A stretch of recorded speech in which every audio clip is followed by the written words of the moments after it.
what we're characterising them on, say the top 10% of earners earn over 110,000 euros a year, or their households earn over 110,000 euros a year. They are high earners. Obviously, if you go up to 200,000, 300,000, you're talking about very high earners. So at 110,000 euros, someone becomes a high earner in your eyes. Yeah, okay. Would you consider them wealthy? It depends on how much wealth they have. Yeah. So we know that there's 90,000, roughly 90,000 millionaires in the state. People who have net assets exceeding €1 million. So when you take away mortgages, debts, etc., and they still have €1 million, I think those people are wealthy. And there's 90,000 of them.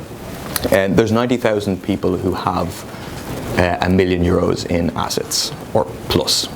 Okay, so they have 90,000 who have assets of €1 million. Yes. More, but not net assets. No, I mean a large portion of them would have excess net assets, but the way the figures are, we don't have those figures. I mean the figures come from the central bank, okay. And then they are the distribution is based on a survey done by Credit Suisse, which is based on a couple of years ago. That's where the figure of 90,000, 5% of the population having assets of €1 million or more.